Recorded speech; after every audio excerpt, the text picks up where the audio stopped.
This is Exceptional Women Show, and I am Miriam Gutu. Thank you for joining me. My guest today has received a Lobbyist for Change award, courtesy of a Swedish organization.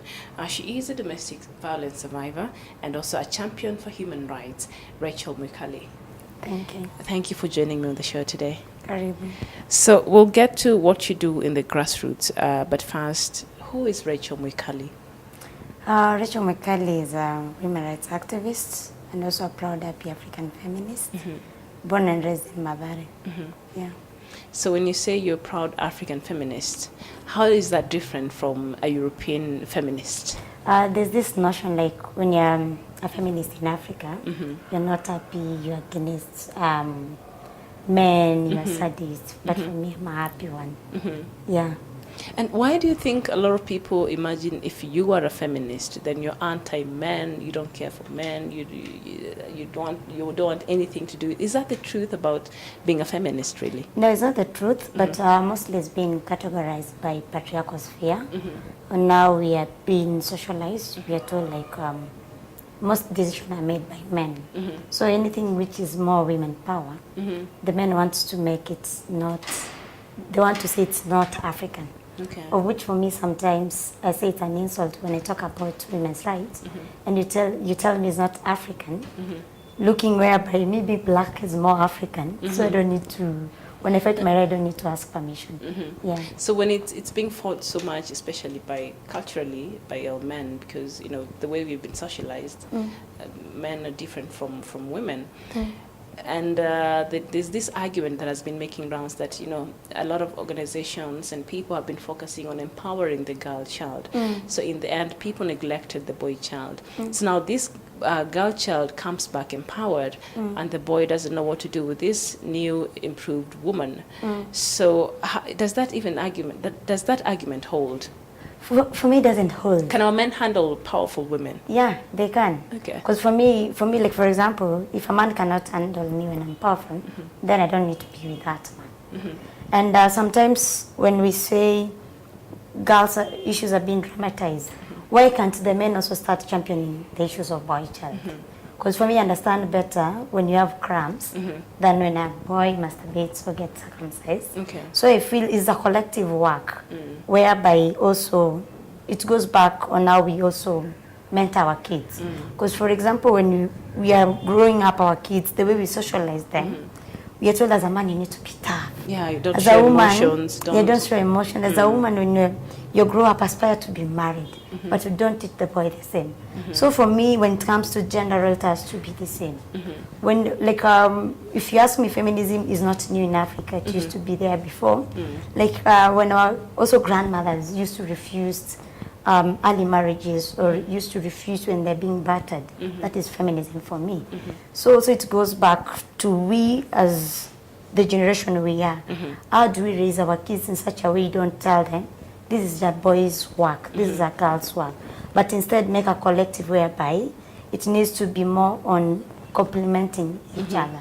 Yeah. So we have to relook at how we raise our children. Exactly. Both boys and girls, so that they grow up knowing both sexes can get equal opportunities in the future. Exactly. And they're not jobs designated for men or women. Both can do that. Yeah. So that is where you come from. Yeah. Because if you can look, for example, in terms of also private sphere, before, like even the way we have been socializing our culture, there's a time they used to say like the men at a certain age said they need to be told by their grandfather, oh, when you get married you need to underline your wife forever. And also to the culture, this is how it's supposed to be. But nowadays they shift the blame to women or a girl child. And saying that the mothers are not doing their job. And the aunties. Exactly. So you wonder like, if I'm a parent, this work is not supposed to be for a mother. And if you look also back, most of us women do a lot of unpaid care work compared to men. Yeah. Okay, it's not a man-bashing show. We are just trying to understand some of these things. And now that you mentioned that, it's very interesting because a lot of housewives especially, I have a friend of mine, she used to work, now she's in the house and she's taking care of 3 kids and whatnot. And a few times I've heard her complain. I work so hard nobody notices. I believe her husband, I hope they don't watch this, it might get me into trouble. But she feels very unappreciated because in his mind, you're in the house doing nothing. But you're doing nothing and you have 3 kids and you don't have a house girl, but you're still doing nothing. So in such situations, how would you, what would you say to that? It also goes back socialization. Now we challenge those moms. Because if you tell me like 3 kids, that's what I call toddlers, a 2-year-old and a 3-year-old yeah, and a 7-year-old. that is work. For me, that is work. It's not like she's just sitting. And if you can look back to a 24 clock hour system, you see a lot of women do a lot of work, but they don't take it as work.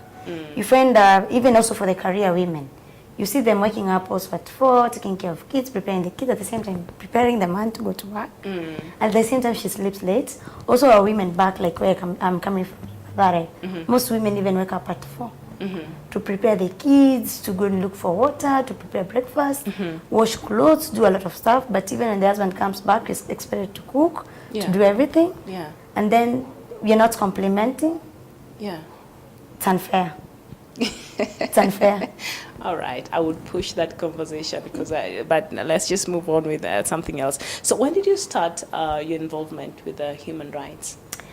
I cannot give like exactly what time, because for me I feel what was the motivation? Motivation mostly it's being also a survivor of domestic violence, because I happened to be in a relationship which is very violent, and then looking back to my society and my community where I'm coming from, when women get abused, people normalize, like it's normal. It's kawaii. So for me it was a push, like we need to dismantle violence to be something we are not supposed to be proud of. Which is unacceptable. It's unacceptable, and say enough, it's enough.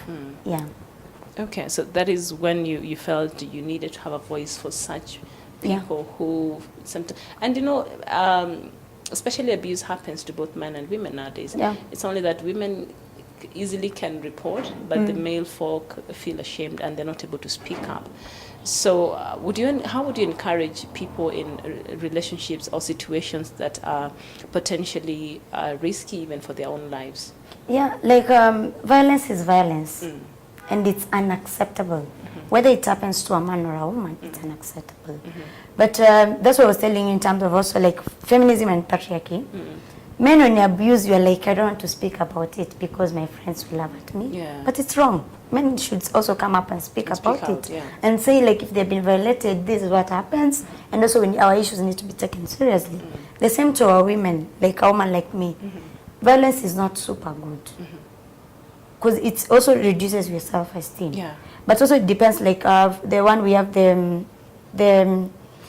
the procedures we have in our country and the institution we have, they're also more patriarchal, whereby when our issues happen, even our government does not set allocation. I've not seen allocations whereby they say, if you're abused, these are the safe houses.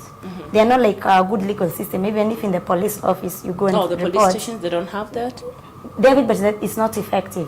When you go there and then you sort. So you can imagine you're supposed to have a legal framework which supports you, that protects you, but you cannot feel it. So it doesn't. It needs a collective support. From both. From both and also political goodwill, whereby, and especially sometimes I feel bad when we say when it happens to a grassroots woman, it's not taken serious. But when it happens to an elite person, it's a big deal. It's a big deal. Oh, the case with the senator. He used to be senator then. I think he still is. Wetangula. So Racheal, you said you grew up in Mathare. You stay there still? So of course you get to deal with the young girls around the slums and other disadvantaged backgrounds. So what would you say are unique when it comes to the challenge of a girl growing up in the ghetto, as people would like to put it, compared to maybe other parts of the country? Mostly I say like in terms like, especially when it comes to issue of menstruation, you find let's say like other area, like in the middle class, it's easier for them to get like things like sanitary towel, and also like information, like also their parents, the way also you can take care of yourself. But still, like in the informal settlement, you just know things for your own. And then like also looking in terms of the teachers who are there in the school, they don't give like enough information. Like if certain things happens to you, or if you're to use sanitary towel, this is what happens. So you get affordability of pads is not easier for most of the girls there. It's not affordable. Because the most of the 50 shillings parents, is not. most of the parents, they work for $1 a day. So you can imagine they want to feed you, they want to buy you pads, which also pads is very expensive. So that's what pads is a luxury. It's a luxury, They don't which is also afford. very unacceptable for me at this area. I feel our government and also like different stakeholders need to take it serious for girls to have their dignity. Like for example, even me, I had issues like getting sanitary towels, but I happened to get a solution of a menstrual cup, which most girls cannot get it. And it happened, I got it from a Swedish friend of mine who bought it for me. Then I realized then this is also a best option to use. But you wonder like how many girls can afford. Yeah. For me, it's working. Since 2012, I've been using a menstrual cup. I've never used pads. Yeah.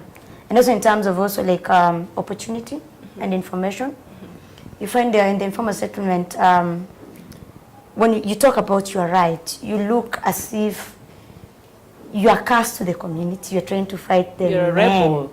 You're a rebel. So as much it shrinks girls to a certain box whereby They can't voice. they can't voice their their opinion. issues, and then also it shrinks also girls when they're growing.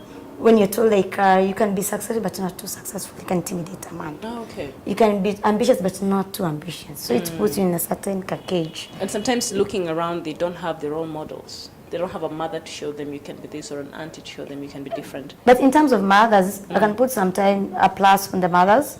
Most of the mothers, I see them struggling there. They want the best out of their For kids. the kids, of course. But you find also most of the women there, they're not, I'll say like, They're not they're empowered, as much, in yeah. such a way they can also talk the issues of their kids because they've been raised in the same system of patriarchy. So it's a cycle. It's a cycle, so it goes around. Okay. So you find also like as a girl you want to challenge it, but when you challenge it, because even me sometimes I get a bit of challenge. Okay. You're told unaongea na ujaza, ujaolewa, ujaolewa kweli, utaza. I'm like You don't qualify. getting married and kids for What me. does that have to do with anything? It's an option. It's not like Yeah. something which is an achievement. But you see, the society, we are programmed like that. You go Yeah. to school, and then you finish, and then you get married, and then you have children. Okay, yeah. And so that is what is expected. But it's biased. It does not Yeah. happen to the men. It only applies to women. To the women. Like you go to school, get married, have kids, but boys are not all that. So you find it's something you need to challenge. Yeah. Like you cannot have a society whereby one gender is oppressed and expect to grow. So if one side of the society is oppressed, then all of us are oppressed, right? It's oppressed, So yeah. It's not really freedom. Yeah, it's not freedom. Okay. So I was attending a Girls' Day celebration last week. It happened on the 11th, and there were from the Girl Guides headquarters, and maybe I'll have one of them here soon on the show. And we had a group discussion. And so the teachers, they came with the teachers, the girls from the different schools, and they were just discussing the challenges. And one of them was sometimes parents would tell the children, the girl, go start looking for your own school fees because they cannot afford. So they're like, you know what, how old are you? You're 12. You can look for your own school fees. So is that a reality you get to deal with in your everyday Yes, work? the reality is happening. Like it's not like it's fact. On daily basis, you find you get girls, they are told even though to pads. So you can imagine like these are minor. What do you expect? Because the moment you encourage, like when you're a parent, and they have a right to be provided. Yeah. So You're messing them. Is that what leads them to early marriages? Yeah, early marriages and also promiscuity. early marriage and also early being in early sex work, and then also like being taken advantage by Because that men. is sex work. Yeah, being taken advantage by men, because most men they like maybe I can give you 100 bob and sleep with you, but you find like the moment you want to take that advantage of this girl, you're putting her in a cage whereby you're pressing her because she doesn't have power to say no because of the economic status. Yeah. So those are realities you get to deal with. Yeah. Oh, wow. Okay. So, of course, you also deal with the violence that comes, the gender-based violence or any type of domestic violence. So what is the worst situation you've had to deal with, in the community? There's a lot of situations, because as much as my passion is on women's rights, also I deal with other cases like of human rights, whereby also when also men are oppressed, you have to be there. Yeah. For example, the ongoing issues of extrajudicial killing. I can remember when the campaign started also, we used to make a lot of noise condemning it. But you can see now also like in a country where we are living now, it has turned also to be ethnical extrajudicial killings. Now Luos are getting killed. But the moment we are speaking out, also people are taking it to be not serious. So for me, extrajudicial killing has been also like one of the cases which has been so one of the biggest challenge, because you're trying to tell people there are laws whereby if you're saying someone has been caught stealing, there are legal procedure and judicial procedure that need to be followed, but you're not following. And now, because now it has gone out ethnical, like laws are being targeted by the government. Allegedly. They're being targeted. For me, that's when I'm not filtering it. Okay. They're being targeted. The moment you're speaking it about it, you get people like, Kenyans wants to filter and pretend like it's normal, or else it's not normal. Because the moment Luos are targeted, next it will be Kikuyu, next it will be other tribe, then as a country we are losing it. It has to be wherever there's human rights oppression, we need to step and forward and condemn it as a country. Despite who it Despite whoever the tribe, because all rights are equal. Yeah. So I see you're very vocal and you're not holding back on anything.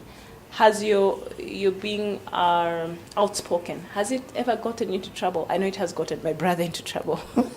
Yeah. Because he's also very radical. Has it gotten you into trouble? Yeah, several times. I've been threatened. I've been also told I'm going to be killed. I've been also I've been also put into a protection because of being followed by police. And you're never scared? You know, the moment, for me, what I take, it's something, I cannot say you cannot be scared. You get scared, but the moment you see people taking it lightly and people are killing or there's injustice, then count yourself as part of the oppressed, of the oppressor. Because in any time there's a violation, you don't need to keep quiet, you need to raise your voice. So what inspires me most is to see people getting their rights. As much as things can be tough, I pick up my pieces and I say, like, the struggle has to continue. And then when we listen to other comrades, like the way I said, we have a movement called Coalition for Grassroots Human Rights Defender in Mathare. We say, like, the moment we share a different experience in the struggle, you get more morale to keep on pushing. Because looking back where we got our country as Kenya, people paid a high price. So for me, I say, I'm a youth, I have time, I have energy. What best can I do for my country? Because struggle is there. Struggle will continue. Depending with different regime, depending with different type. But do we keep quiet or we continue making it much better for our future generation? Okay. Yeah. So talk to us about the Lobbyist for Change award you received in Switzerland. It was in Sweden. Oh, sorry, in Sweden. Yeah, it was last year. There was this category of Lobbyist for Change. It's an organization, an international organization called We Effect. It's a Swedish organization. So they had different nominees to recognize the work of human rights defender. I was nominated without knowing. Okay. And then it happened I was among the shortlisted candidates. And when it was announced, I was now to travel to Sweden to go and receive the award, which I'm happy it happened. And I had to go to Sweden for a month. Okay, for a month? Yeah.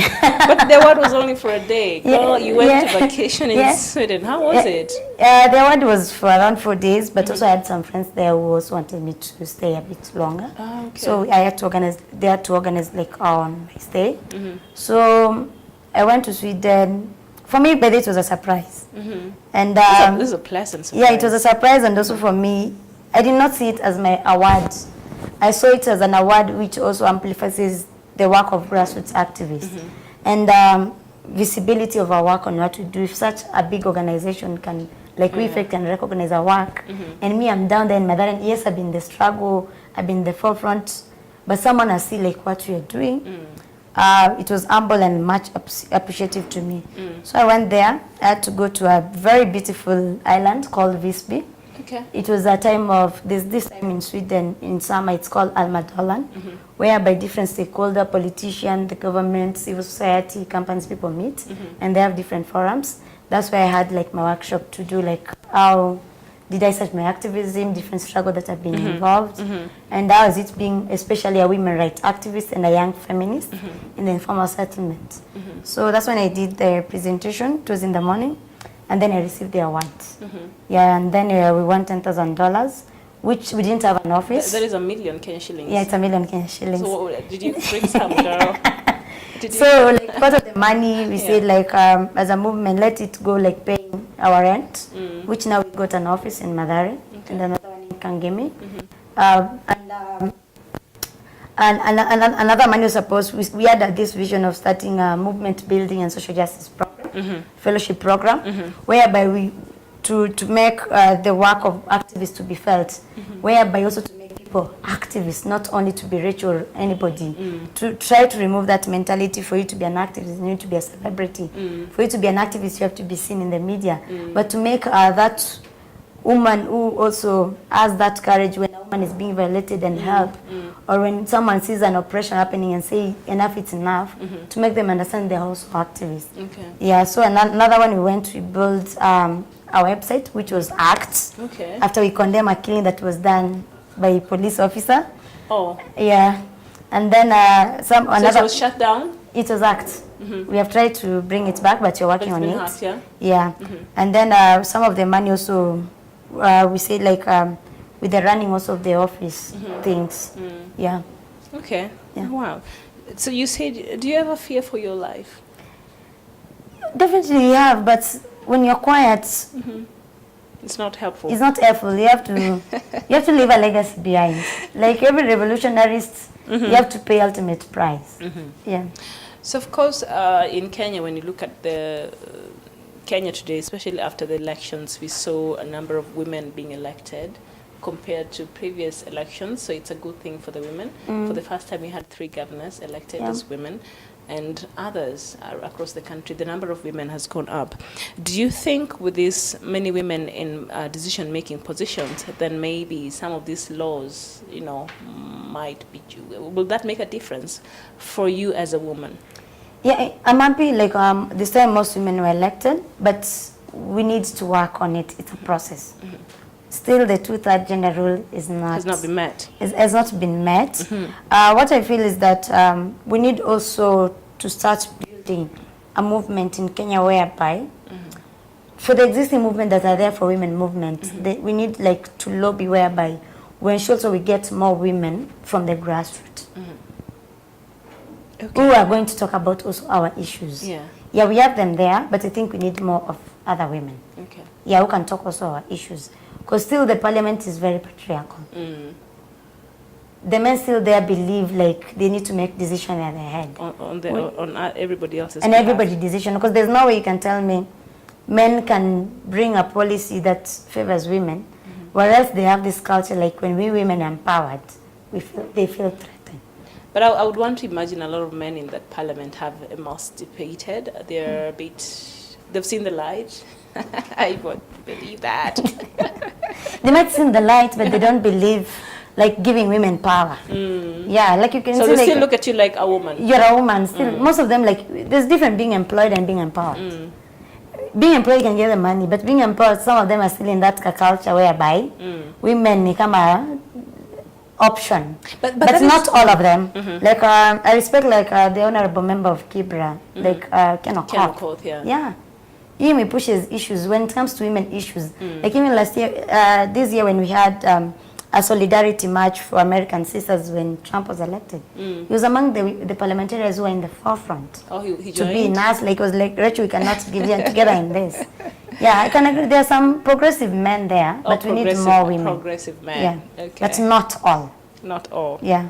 Okay, well, they just started the new parliament, so let's just hope they do the right thing. Yeah. So what do you intend to achieve with the coalition for grassroots? Looking like in the state of this country where we are now, and coalition for grassroots marriage being a social movement which comprises activists from different parts of Kenya, is that to build a strong movement which in future will be also like more on people's power. When there's injustice, like now, whatever we are doing, like stop condemning the injustice, we'll be able to push for human rights agenda. Like now, you can feel most people are very quiet, which is very sad. Are you disappointed by the church? I'm also disappointed by the church because I cannot feel the voice of the church.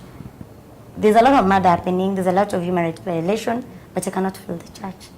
So I don't know if the church has been infiltrated or what has happened. Yeah.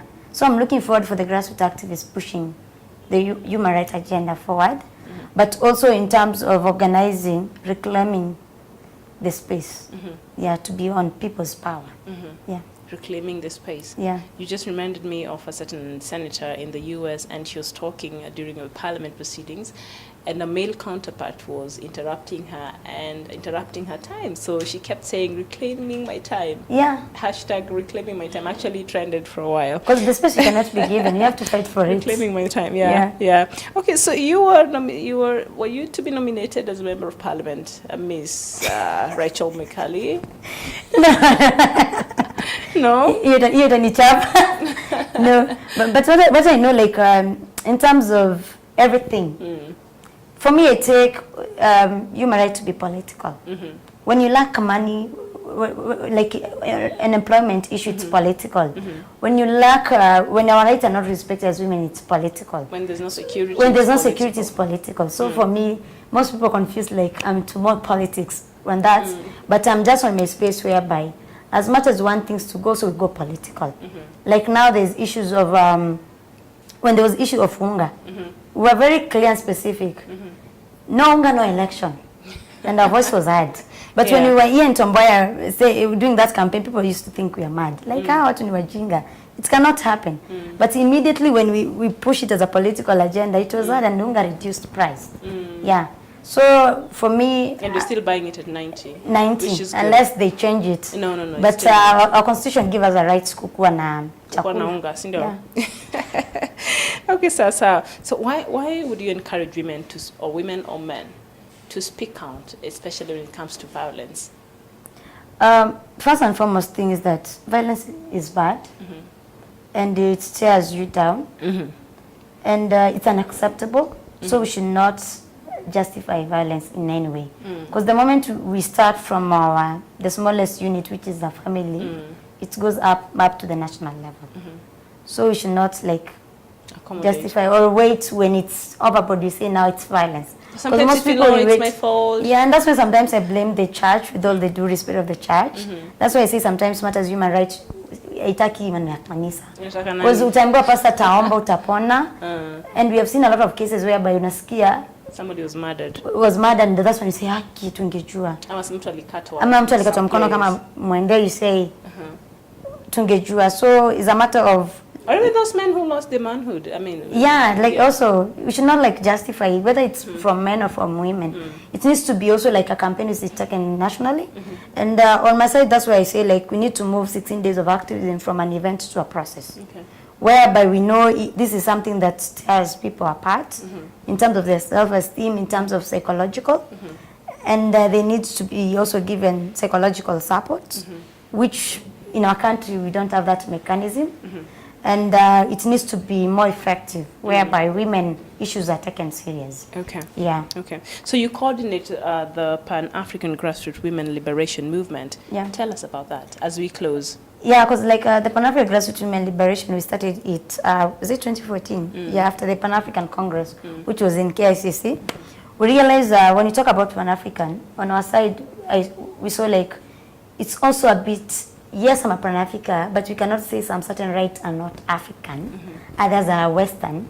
But for us in the Pan-African Grassroots Women, we say like, let's take the matter of black feminism in it, whereby we need to lobby for women leadership, not only in political sphere, but other type of leadership, whether ni mzee wa kijiji, ama mama wa kijiji, whether ni kwa church. So sisi tunai challenge. Like now in Madare, mama wa kijiji. Because like now in Madare we lobbied, we got a woman, a woman assistant villager. Yeah, she's called Josephine Kavesa. Okay. In Mashimoni village. And also we have got like other young women, also like our friend Lily Awor. She's also part of that leadership.